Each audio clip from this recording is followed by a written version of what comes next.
It's 10K Dre back at y'all with another edition of Paper Trails. Today we covering Atlanta. Atlanta didn't become a majority black city by accident, natural migration, or feel good civil rights progress alone. It happened through deliberate racial engineering, economic abandonment, and political trade offs that reshaped who stayed, who left, and who held the power. Here's the breakdown.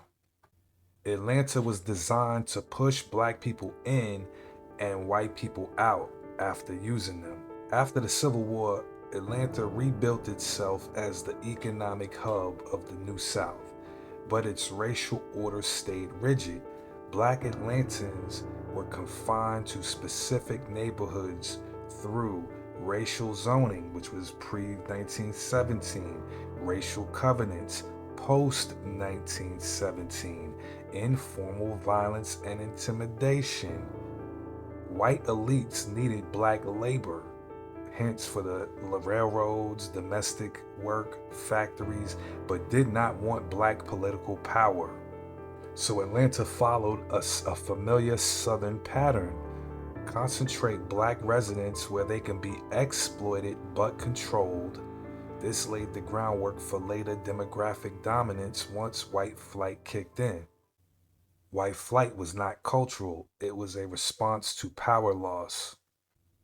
The biggest driver of Atlanta becoming a majority black city was mass white flight, especially from the 1950s to the 1980s. Why whites left? You had the school desegregation, which was Brown versus Board. You had black voting power, which was starting to increase. The threat of black political control, which was the real reason and not crime as far as the final reasons on why white people got up out of there. What made Atlanta different? City leaders accepted white flight instead of resisting it. Unlike cities that tried to hold on to white residents, Atlanta let suburbs absorb them. This wasn't chaos, it was calculated political bargain. The city too busy to hate. It was a strategy and not a moral position. Atlanta's reputation as a racially moderate city is often misunderstood. In reality, white elites realized violence would hurt business. They chose controlled desegregation instead of riots. Black leaders accepted limited integration in exchange for political access. This translates to whites keeping economic dominance regionally, but blacks gained political control inside the city. This deal accelerated demographic change. Whites felt safer leaving, blacks felt safer consolidating. Federal policy finished the job. Redlining highways, suburbs. Federal action cemented Atlanta's racial geography. Redlining, black neighborhoods were starved for capital. Property values stagnated, trapping black residents inside the city. Highway construction, interstates like the I-75, 85, and the I-20, they destroyed black neighborhoods. FHA and VA loans. This subsidized white suburban home ownership. It denied black Atlantans the same mobility. The result, whites fled to Cobb, Gwinnett, DeKalb, and Fayette counties. Blacks remained and multiplied inside the city. Political power followed demographics, not the other way around. By the late 1960s, Atlanta's population was approaching majority black. Black voter registration surged. In 1973, Maynard Jackson became mayor. This was the turning point. After Jackson, city contracts shifted towards black owned businesses, black political institutions consolidated power, remaining white residents accelerated their exit.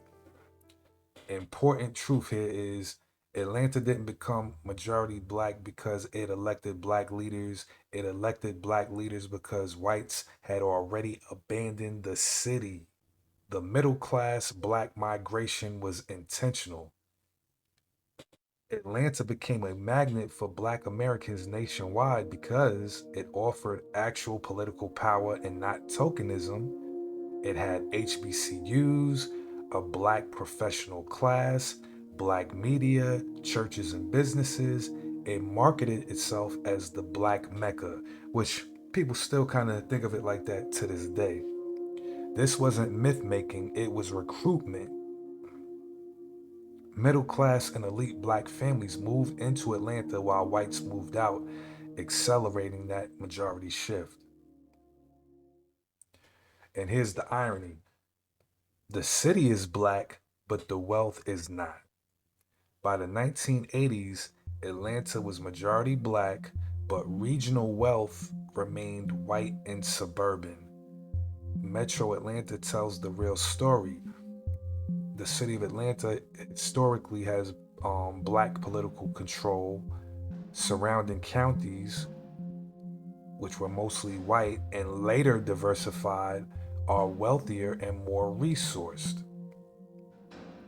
So Atlanta's majority black status came with a cost: a shrinking tax base, infrastructure neglect, and dependence on regional cooperation that often wasn't given.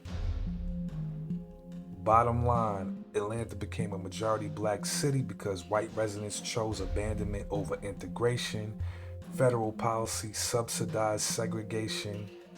Black leaders accepted political power inside shrinking borders, and black migrants consolidated where power was possible. Economic control was never surrendered, only relocated. It wasn't destiny, it wasn't harmony, it was racial strategy, economic self interest, and political realism colluding.